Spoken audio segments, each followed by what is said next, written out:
All right, here we go. Hi, Kevnesha. I'm so glad that you're here. Welcome to Ekow Body Live. I don't know what I'm going to call this. Ekow Body Prime. Ooh, that sounds good. I like it. Let's roll with it.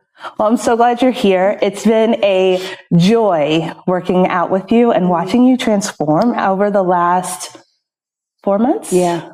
4 months. Yeah. So I wanted to take this time. I know you'd been talking a lot about your 90-day transformation, and you were looking forward to it. And it kind of came and went quietly a little bit. And there's something really interesting about being so like focused on a specific date. And then when it comes and goes, you realize maybe it wasn't that big of a deal, right? It's just normal now. So, I want to get into how your experience has been overall, starting your, I can't call it starting a wellness journey because you're definitely into wellness already. But this particular part, like fitness and like I'd say hardcore for you. For sure. And of course, I just asked you 15 questions, but I didn't say, hello, thanks so much for tuning into this video. I'm Candace Dorman, owner of Ekow Body Wellness. I'm a strength and visibility coach. And today I'm with Kevnesha Boyd, who is one of my prime clients and friend over the last few years in New Haven. So I just wanted to come on and talk to you a little bit about your experience. Hey. So first, tell us about you, because again, this is not, you're not new to wellness in any sense of the word. So tell us a little bit about that, and then we'll get into your fitness journey. So thanks for the introduction and creating this space to be here. This feels really good, and I'm excited about this conversation. I'm Kevnesha. I have been a trauma therapist for the past 15 years. I'm also a yoga teacher and a cannabis educator. So I'd say that healing has been the center of a lot of my work, including some advocacy within the criminal legal system. So I've been doing this for a really long time. And so I do believe as a therapist, I can only take my clients as far as I've gone. And so with that means this importance to prioritize my holistic health. And so yes, mental health, and then now physical health, which I find is directly interconnected with my mental health. Tell them about it. And I mean, yes, we'll go on, but that's just me. I love people say just after talking for 5 minutes. It's like, that's it. No big deal. You know. Yeah. I love it. Okay. So what you just said about holistic health, people, we use that in the industry. And it feels weird to say I'm in the industry now, but in the wellness industry, we use these terms all the time that are, they're not new to us. Like, we know what they mean. But when you say holistic health, what does that mean? Yeah. So for me, it means the dimensions of health. And I'm not going to say how many, because I'm just going to list them, because then I want to get the number wrong. But anyway, I believe the foundation is mental health. Obviously, I'm biased, right? And then there's the physical health. Then there's our spiritual health. And then I think the health that's either misnamed or often forgotten about is our intellectual health, which can lean towards our creative kind of aspects, but also our professional development and academia kind of parts of our lives. So I would say that that's holistic health, is where we can find balance between those 4 dimensions. I love that. And I think the piece that I'd extract from that is, if any one of those things is out of whack, then you're going to feel it. I think a lot about a mobile for a baby mobile that you put over a crib, and it's being held together by one point at the top, and you've got all these different things going on. But even if we just think about a single line that has your 4 types of health, right? Your mental, physical, spiritual, and intellectual. So we've got them all hanging by this one thread here. And balance means that they're all here. And it's easy. I think it's very easy to focus on one, whichever one is comfortable for you, right? So for you as a therapist, sort of mental, spiritual, or someone else might focus on their academics or, their intellectual health, and think that the other part is not for you, but it matters over your your whole well-being. Yeah, you brought up a good point. And I do find that it comes from a place of people focusing on one part and then also people not knowing how to nurture the other parts. So specifically, like, because I work with primarily Black women, primarily trauma survivors, and usually first generationers of all the things. Yeah, literally all the things. Yep. And so that does come with this question of, well, how did the women in your life physically take care of themselves? And that answer usually is nothing. Nothing. They went to work and they cooked a meal. Maybe they ate the meal. Maybe they sat down and ate the meal. Maybe. I have rarely. And how sad is that, right? And like just the heavy message that sends to us as young girls in terms of how to take care of ourselves physically.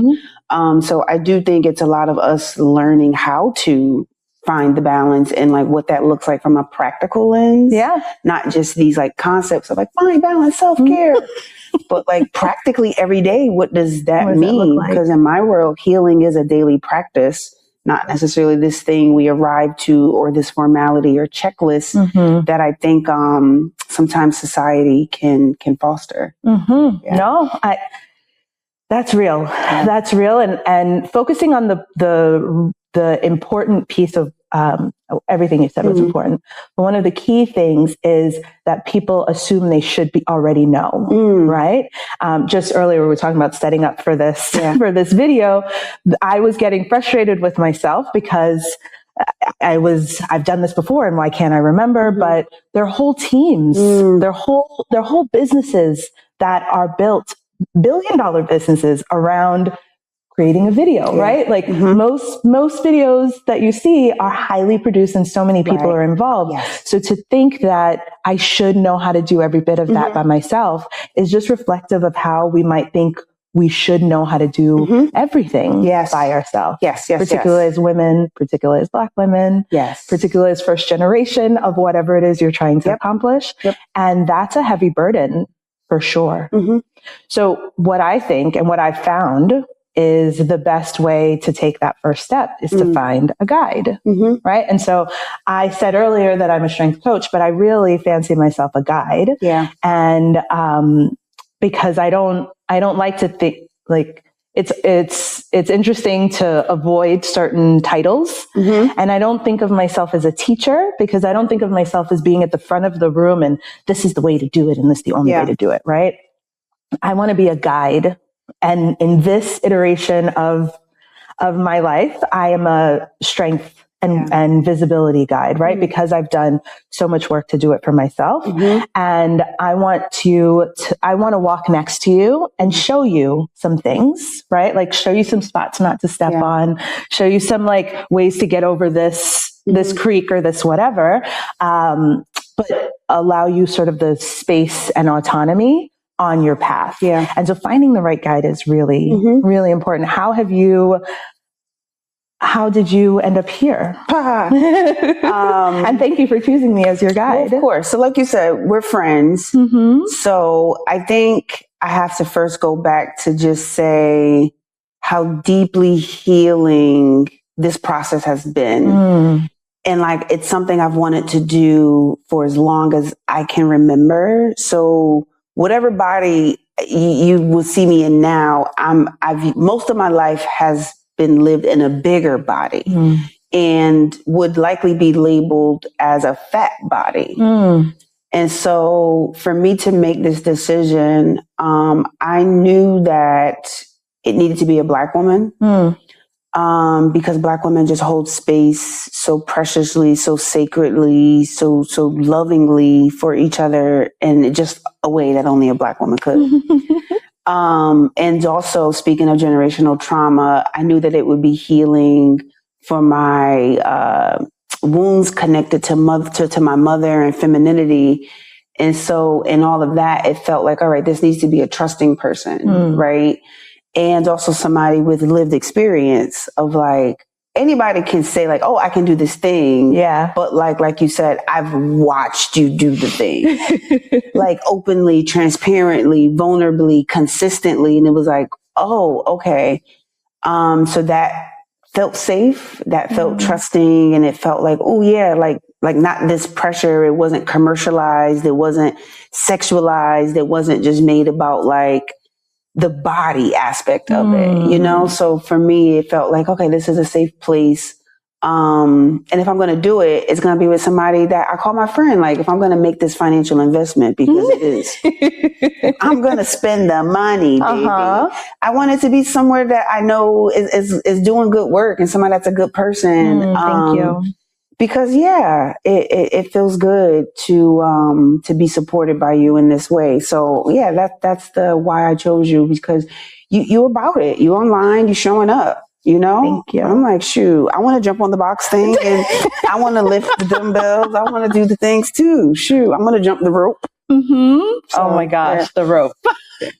Well, first, thank you so much. That was really kind of you. I appreciate, and I'm learning to appreciate being seen in this way. And that started for me as accountability, right? If I show that I'm doing it, and I've gone back and looked at some of my early videos, and I was like, I was trying real hard. Like I was huffing through those things, right? But if I show that I'm doing it, then there's this accountability, because people are going to ask you, how's it going? Or, and especially when you're in a gym, after a certain amount of time, people are looking for you. Oh, I didn't see you yesterday, right? Like, oh, where you been? Which is kind of cool, which is really cool, but can also be a little bit scary for people. So that's how it started. And then now I realize that almost everything that I do, I do it for me first. And then I know that the secondary piece of that is that it gives someone else permission to do the same, right? And so when I talk about being strong, for me, it's reminding myself out loud that I am physically strong, not just sort of emotionally and emotionally strong to hold other people's shit, right? But that I'm physically strong and that I can talk about that accurately, factually, and without shame. And that gives someone else permission to do the same thing. Yeah. Oh no, I'm just trying to get toned. No, I'm trying to get jacked, right? Like jilled, if you want to, right? If you want to feminize it. But because I know that when I feel strong, I stand differently, I walk differently, I talk differently. And so don't get it wrong. I do like looking good, and I've looked the best than I have ever. And I think you'll say the same about yourself, right? But I have learned over the last couple years that while that is a wonderful, wonderful benefit, and one that I don't shy away from, it's actually secondary to the emotional strength that I now am able to tap into. So let's talk first about how good you feel about how you look. And then we'll do the other part, because that is the piece that, again, women get shamed for. Oh, you think you're all that? I mean, I don't think. But no, that's like real. Toot your own horn, right? And be factual, without demising anybody else, without, not admitting that there's still stuff you want to work on. But tell me a little bit about how you feel about this benefit of looking different than you did before. Yeah, I'll talk about the duality of it, because I feel that's safer. It would be a disservice to talk about the ups and not the downs of it. We'll get to it. Okay. Yes. Well, I want to hear it all. I think for me, first, it was a struggle seeing myself in this newer, smaller body. And so I would let's say if I had a cookie, in my mind, my body went back to the bigger body. From one cookie. After 4 months. Girl. Body dysmorphia is. Yes. Yes. And I had to label it. I had to label it as that, and really, again, settle into, okay, how am I nurturing this dysmorphia? And that brought me to scheduling and being really intentional about spending time in the mirror naked. And really looking at myself. Yes. Forcing myself to look at myself. I love it. And just sitting in it and standing in it and dancing in it even, right? This is what my body looks like and feels like this size now. Yeah. I think another component that feels I would say the best, honestly, is the feedback. Okay. Hype me, baby.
such a deep wound, right? Like it goes back generations and generations. So it didn't need to be that. Now get up and do push-ups. And, it needed to be loving and gentle and encouraging, even when I was thinking the worst of the things, you know what I mean? Or do think the worst of the things.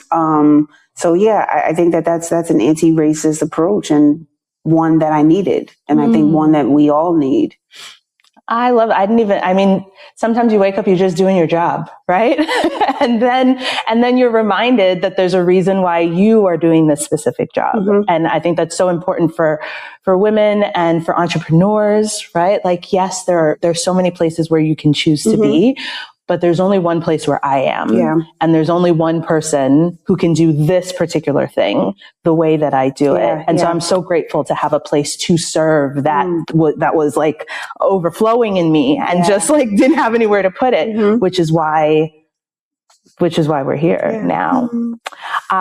Can you talk a little bit about how strength training, particularly, because I know we talked a lot about spinning and running. You're looking to start running this spring, which I'm really excited for you. Like anything that's going to get you out in the sunshine for a little bit more. But the root system of what I do here is based on strength training, because I've spent a lot of my young adulthood and probably my high school years as well, like chasing, running, right? How much running can I do? How much cardio can I do to change my body? And I found in this iteration of myself that I didn't need as much as I thought, right? But strength training and hard weights and metal and iron and barbells, right? And bench presses. Every 12-year-old boy knows what a bench press is and is waiting for their first bench press. But that's not offered to girls, let alone to women. We're not invited into that space. And so the fact that that is here, in the middle of soft linen and plants, we do have cold, hard iron that is really transforming your body, right? How has your feelings around strength training and your ability to access strength changed since you've been here? Yeah, I can second what you mentioned in regards to how women are socialized about working out and growing up believing that weights were for men, and that, if women lift weights and they'll get bulky and then that won't be feminine looking and then you can't wear a dress because you got muscles. So having to unlearn that was a journey.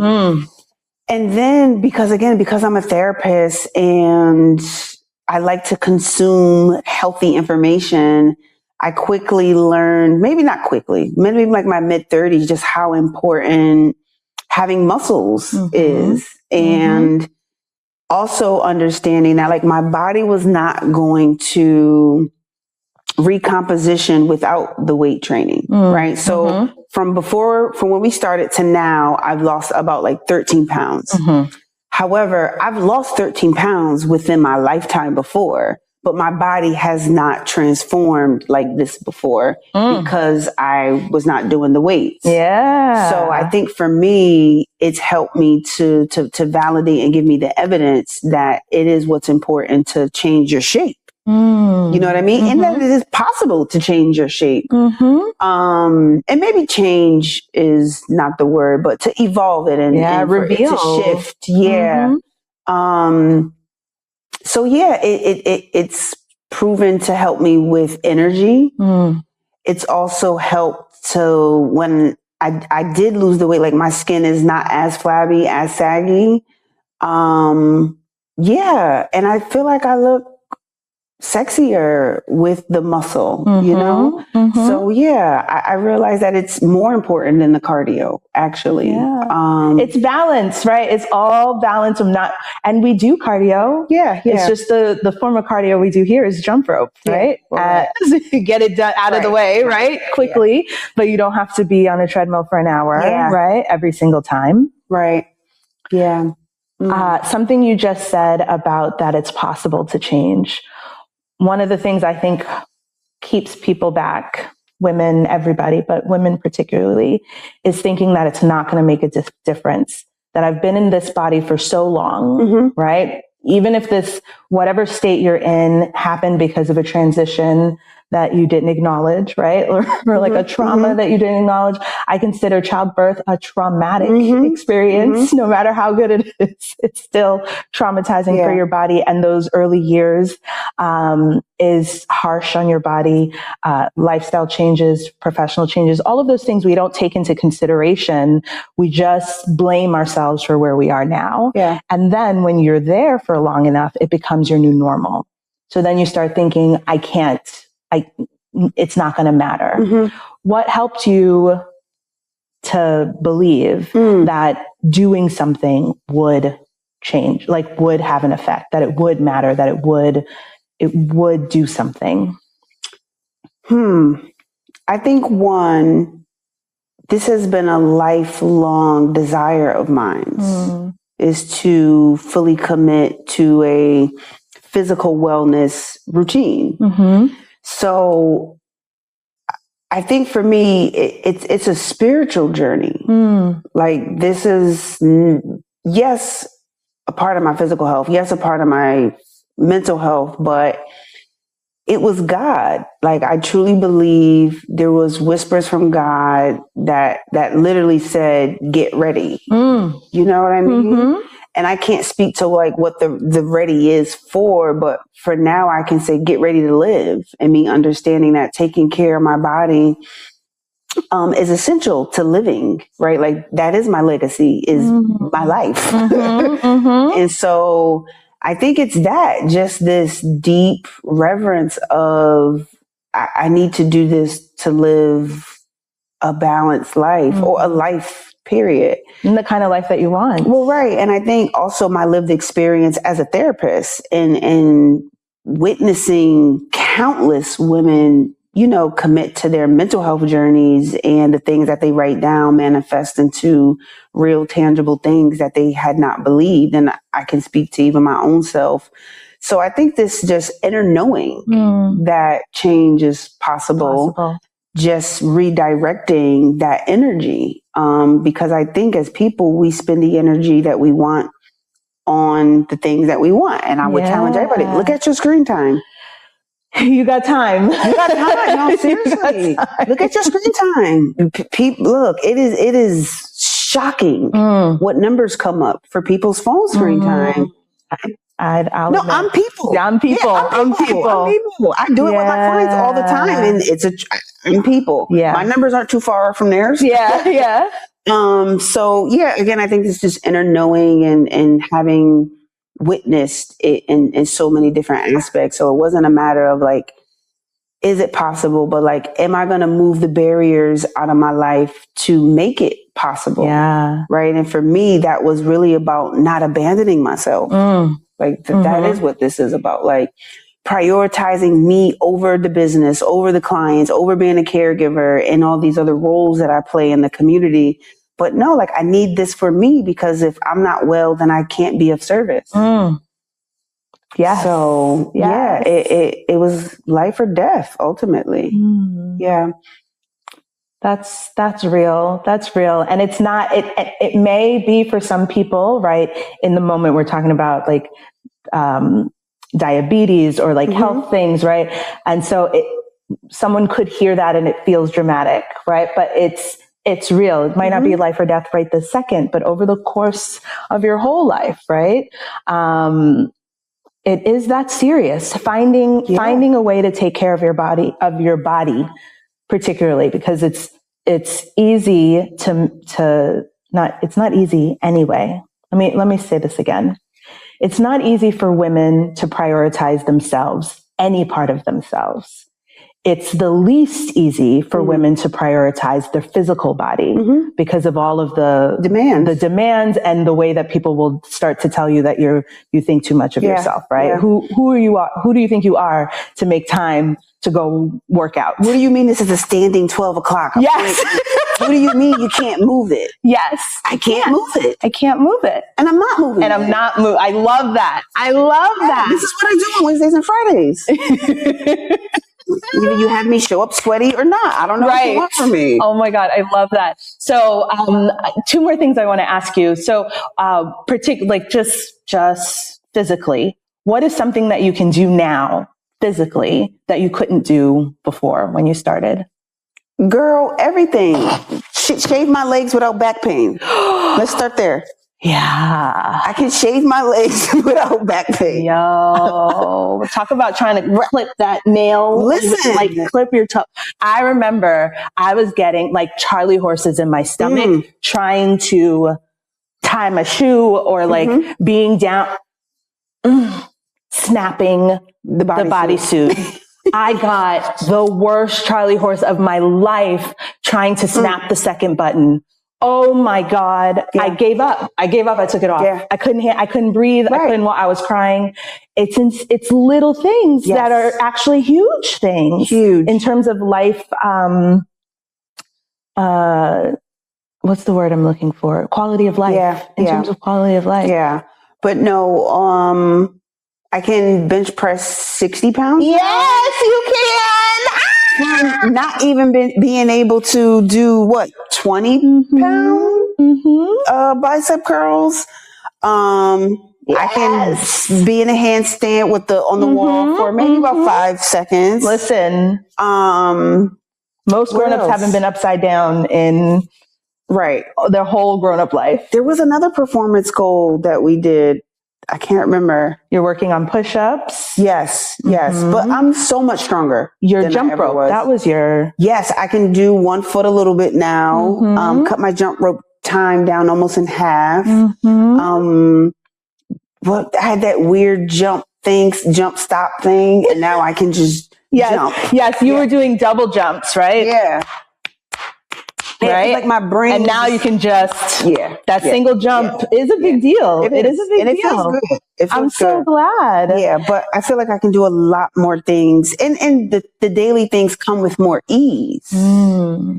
Like walking upstairs, just the daily things that I used to take for granted do come with a lot more ease now. Amazing. Yeah, it feels so good. Amazing. The last thing I'll say is, it's a journey, right? So like a lot of times people are trying to get ready for summer. I mean, you see now that you needed to start in December to be ready for June. Summer bodies have to be in the crock pot in the winter. In the winter. Baby. And that's why I'm going to be ready. And this is your first summer. Wait till the following summer. Listen, I had a conversation this morning. I need a summer in this body. We are not playing with any of the things. I need a summer in this body. You hear me? There will be no things happening. That's amazing. I know what you're talking about. So yes, and this is just going to be, if we think about summer as a season, right? The year as a season, this is going to be your first season in this body, right? Yes. And just imagine when you're thinking about this for long term, right? Who knows what it might look like? You started every day. And we had a conversation where I was like, ma'am, okay, right? But there are challenges out there like 75 hard that are meant to have you do a bunch of things, hardcore, no exceptions, for a certain amount of time. And the way that works is that it jumpstarts your body. But there's an ending to that. It's called 75 hard for a reason, because at 75 days, now you need to take a pause and look at what you've been doing, because it was very challenging, which is why it's called a challenge. And now you see what's possible. But for real life, right? That kind of intensity is not possible to sustain forever. Right? So you started out real hardcore every day. And I remember telling you needed a rest day, but we were like, okay, fine, active rest, whatever that means. So now you're in a groove, right? You're finding your way now after those 3 months. Yeah. How do you feel about adjusting from thinking that you had to do something every day or else you were going to fall off the wagon forever, to now what I see in you is that you're trusting yourself, that you have some anchors in your week and you can balance some other things, and that you're still going to be okay. How does that feel to you? It feels, I think what you said earlier, it feels like the evidence that I can trust myself. Right. And that the work is an investment and it's not going anywhere so whimsically, right? And that my body is my body, and the work that I'm doing is the anchor, and it is what's keeping me stable and grounded in it.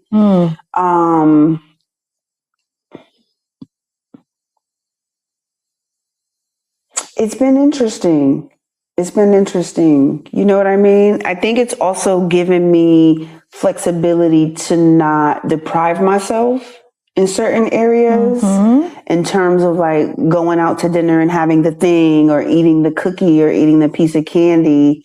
It's helping me build a healthier relationship with food. There it is. I said all of that to see. There it is. There it is. Yeah.